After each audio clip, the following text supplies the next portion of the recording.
All right, here we go.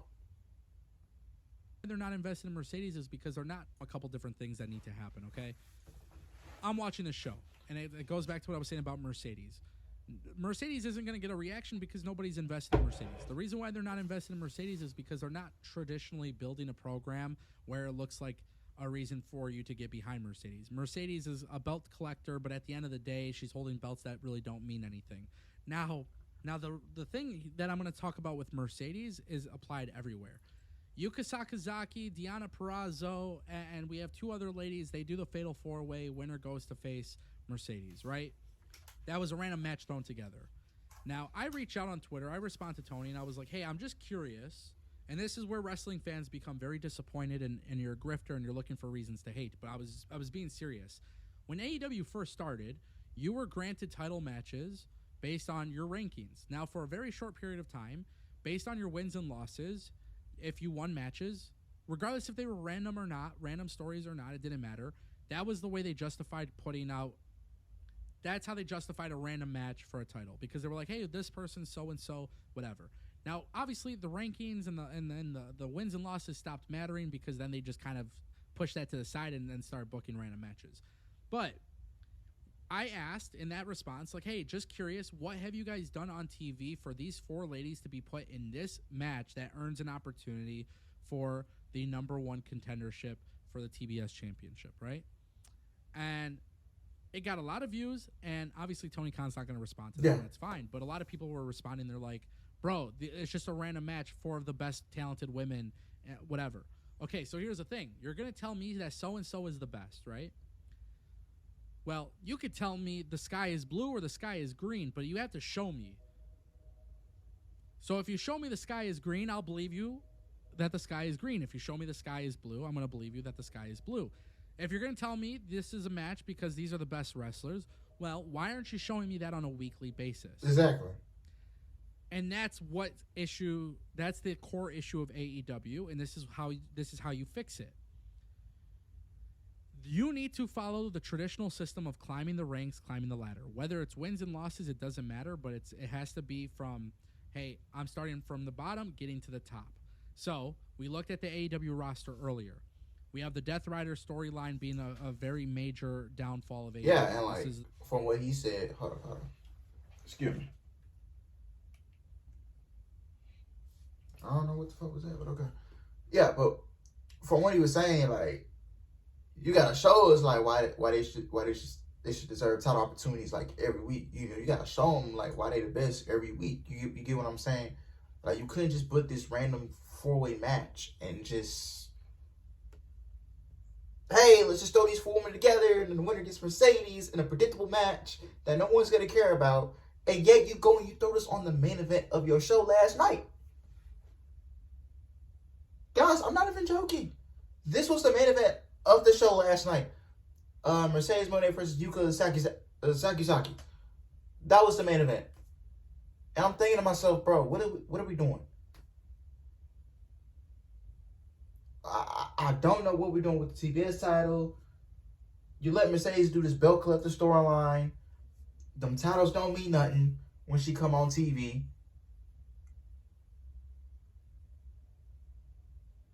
Like at this point, I'm convinced. I'm really convinced Mercedes went to AEW for herself, bro. She didn't care about improving the women's division. No, she didn't. And I ain't holding back on nothing. I'm gonna stand on business. She did not go. She did not go there to help out the other women in the division. She just wants it to be centered around her. She just want to walk all over Tony Khan, and that's just the truth. That really is, in my honest opinion. I don't think she went there to help out the women's division. I don't think so. I just you gonna have to do a lot of convincing for me to change my mind. But no, I feel like all she did was go there for money and power, and she just wanted to be the whole focal point of the women's division. Well, you got Mariah May as the women's world champion. storyline that is really not that good, right? So to fix it is in the meantime, while this stinks up your entire show, You have the top babyface who is ready to save the company from this misery. So this guy goes through single-handedly members of the Death Riders until each week, every single week, right? Until you get to the point of where that person faces Jon Moxley and defeats Jon Moxley. So who is the guy? Is it Jay White? Is it Hangman Page? Is it? But the reason why it seems like nobody is because, well, Jay White, they're probably building Jay White versus Jon Moxley for Grand Slam Australia. But here's the thing, right? What was Jay White doing as a singles competitor trying to get to the top of AEW in the last year and a half? They haven't done anything. So this is not a solution, right? The AEW solution doesn't happen within 2 weeks or 3 weeks, right? It starts from the minute that you put somebody on TV. So I've said this 4 years ago. I'm going to say it again in 2025. When you debut somebody, you have to give them a clear trajectory of where they're going to be. And you have to... Exactly. So not only does your TV time matter, but now you're at a stage where you have to put people on TV every single week and let them climb the ladder. And when they have setbacks or when they face adversity, that's a really good thing because then it prolongs the story a little bit more. But guess what it does? It gets the crowd and the people at home like, we need to get behind them a little bit more. And then eventually they do, and that's what happens. So again, it goes back to my comparison earlier. In TNA, Joe Hendry faced a little bit of adversity, but it was very clear that Joe Hendry had his eyes on the world title. That was the mission, and he failed a couple times, and eventually he got back up, and he finally did it, right? Cody Rhodes, same thing with Roman Reigns. And everybody looked at Cody Rhodes when he was going through Brock and everybody in between. Everybody looked at Cody, and they're like, oh, more adversity. He's never going to win the world championship. Then eventually WWE gave you that moment where Cody won. Right now, in AEW, there is not any person on TV that clearly has a trajectory of where they want to be. You hear a couple guys talk about the world title. You see Jeff Jarrett talk about the world title. And guess what? Jeff Jarrett, if he was winning matches every single week or in a storyline for several weeks at a time where he made it clear he was going for the world championship, and then MJF comes and crashes the party, then it's like, okay, cool. Like, that's fine. But when the storyline is... I was going to pause it back at the adversity part. Yeah. There is no babyface on that show, that's going through adversity for that world championship, bro. I'm telling you. Cody had to do it. Joe Hendry did it. Hell yeah. If you guys watch NXT, Trick Williams, it happened to Trick Williams a couple of times. Hell, it even happened to Julia. Not giving that NXT Women's Championship to Julia on day one was a blessing in disguise. Julia had to go through a little adversity too. So, I'm just saying. Jarrett says, I want to win the world championship. MJF comes out and basically says, no, you can't do it. Then Jeff Jarrett has a match with Claudio. And by the way, Claudio needs help and they're cheating. Well, then guess what's going to happen? The man needs help to beat Jeff Jarrett? People don't give a fuck about Jeff Jarrett. And then people laugh about it because they're like, Claudio needed the help. So what you need to do is put people in a position where they have it very clear what their sights are set on. And AEW doesn't have the answer to this because AEW doesn't know what their plan is. This is a lack of... They don't have vision at all of where they want to be in the future. I can barely hear the other guy. So to fix that, you put people on TV. They have their mission statement. And here's the thing: like Hangman Page and MJF could be a fun feud, but then now we get back into this issue of like, why are we focused on that mid card feud when the storyline that's supposed to carry the company is the one that's being receptive with poor it's met with poor reception.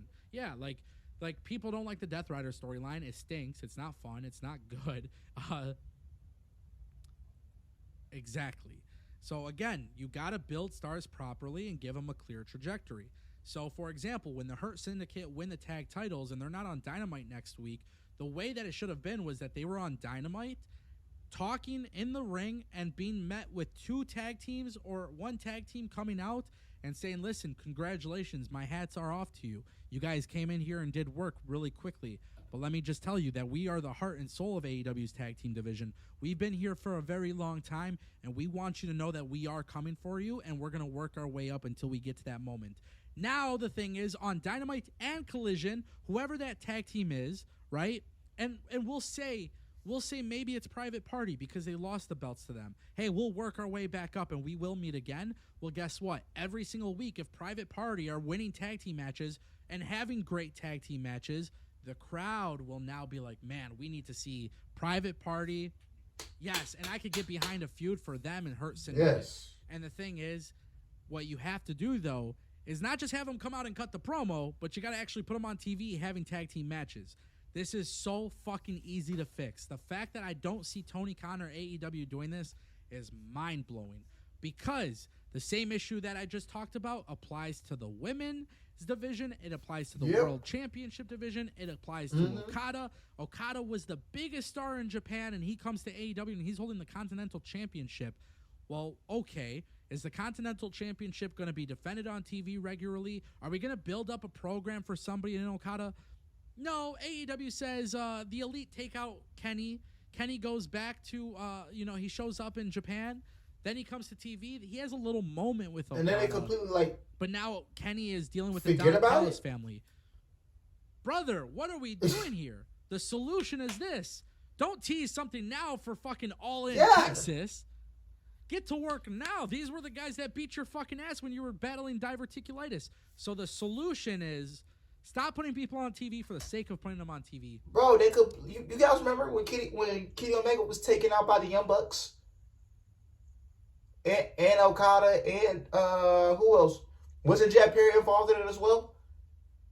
Bro, Kenny Omega, the first thing, bro. Kenny Omega should have been back looking for blood. I'm telling you. I would have been back on. I would have gone. They were in the Tokyo Dome together at Wrestle Kingdom. I would have been back looking for blood, bro. If these dudes took me out, what you think I'm gonna do? What you think I'm gonna do when I get back? I'm gonna find a way to get my lip back. I'm gonna find a way to win up these boys. I'm gonna find my way to get my lip back, bro. I ain't being no bit of nothing. So we just completely scrapped Kenny Omega, the Young Bucks, and the Okada thing. Something that's not gonna happen until July in Texas, because we all know that's gonna be one of the matches for All In Texas is Kenny Omega and Okada. That's where the match that's gonna happen at All In Texas. We all know that. But come on, bro, what is we doing? What is we doing? Like, it's not that hard. Come on. Put them on TV for the sake of build people Thank up. you. Where's our trios champions? Yeah. I complained about that last night. AEW has done this thing where they've done too much for no reason. Simplify your process. And this is a message to the AEW creative team, because I don't know who the hell is running shit back there.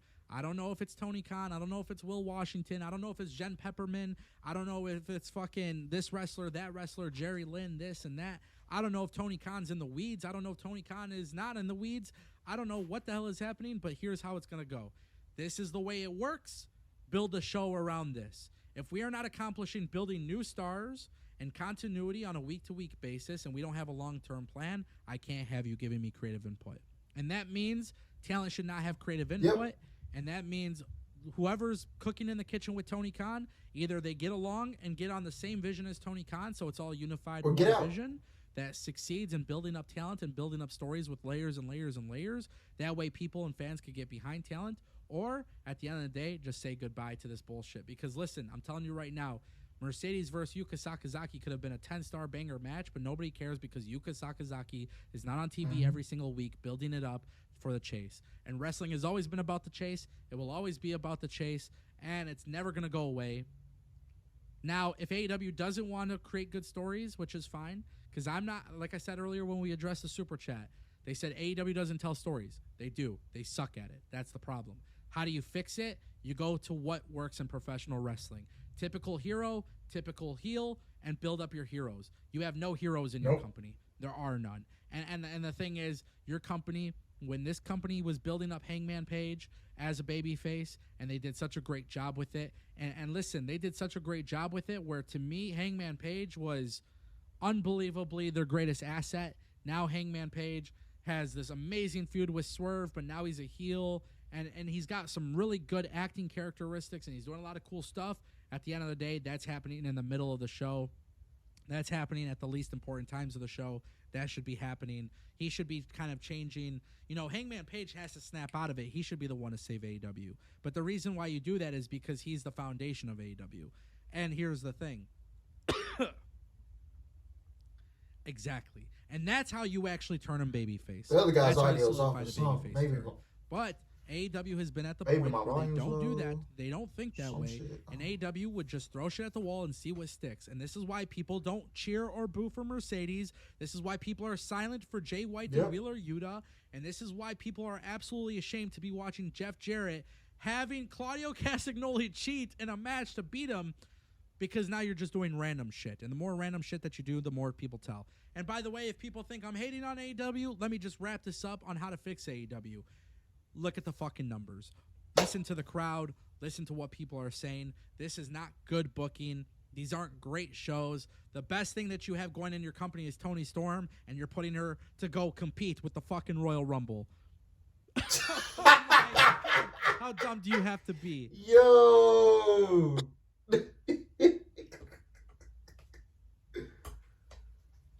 Oh my goodness, man. How dumb do you have to be? Collision's going to get fucking whopped by WWE Royal Rumble. So we're going to keep Toni Storm. We want to build Collision up to be a great show, right? We want Collision. Oh my goodness. Bruh.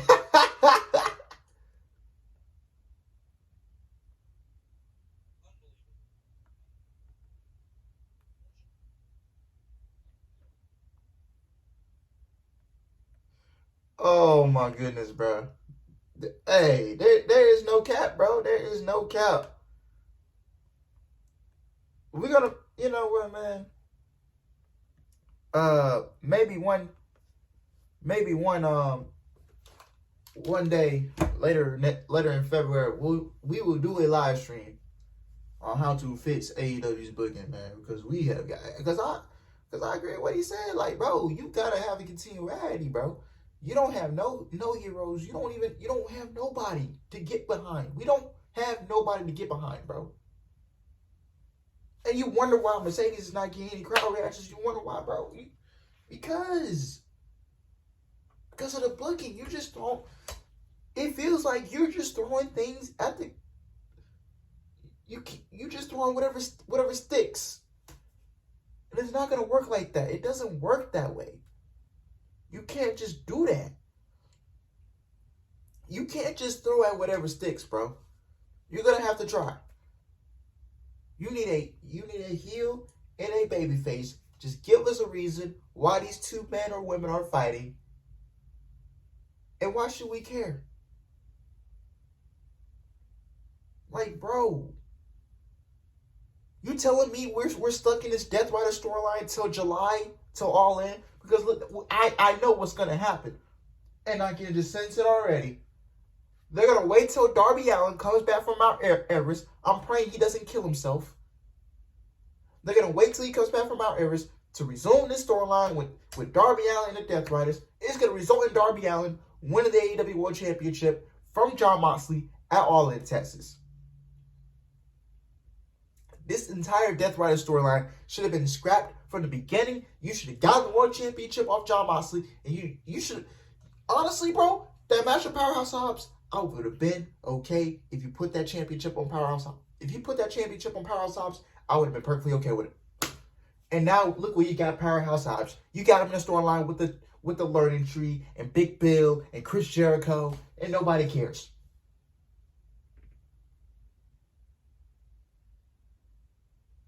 Where's the trios titles? When was the last time the trios titles was defended? Oh, let's go on Tony Khan's favorite website. Let's go on Cage Match. Let's go on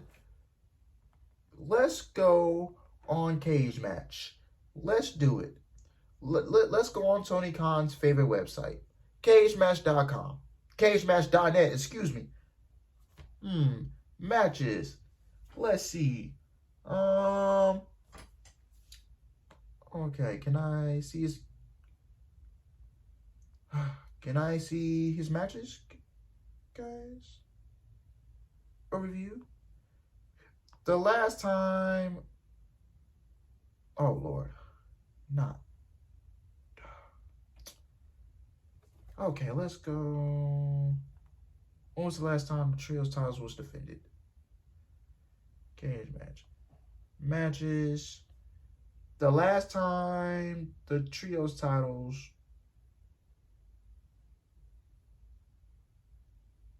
Damn, really? The last time the trios titles was defended.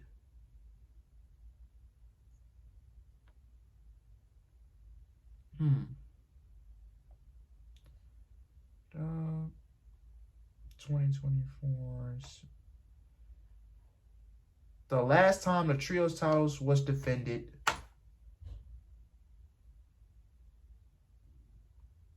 Wow. Was on a taped episode on Collision from November 7th. The Death Riders, Claudio, Pac, and Willie U defeated the Conflagration, Kyle O'Reilly, Mark Briscoe, and Tomohiro Ishii. That's when the last time the trios titles was defended. November 7th, 2024. It has been almost 3 months since the trios titles was last defended. Let's look at the tag team situation.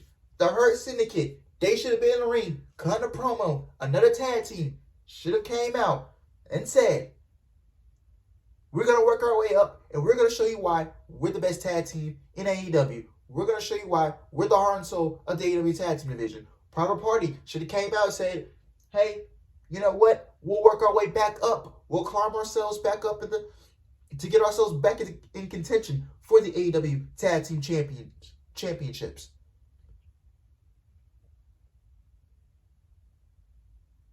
Women's division.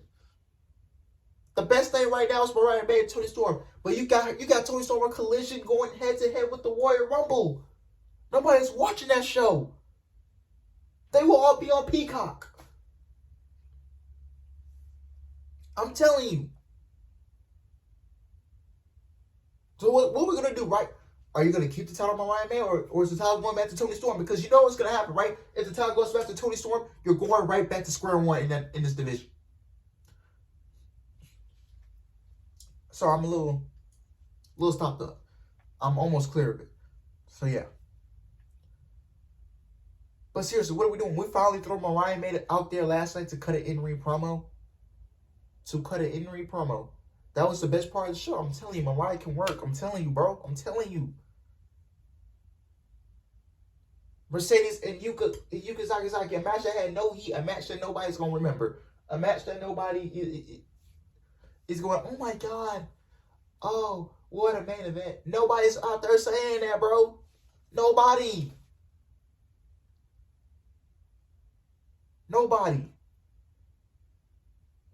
Didn't she kick out Camille? They say Camille is healthy. Why aren't you bringing her back on TV? Where's the payoff between Mercedes and Camille? Where's the payoff? Where is it? It is not that hard to create a payoff storyline between Mercedes and Camille. It is not that hard. What are we doing? You brought Megan Bayne over to AEW, 2 weeks ago? You brought Megan Bayne over. What do you have Megan Bayne doing? What's the plan with Megan Bayne? You gave her a video package last week. What are you doing with her?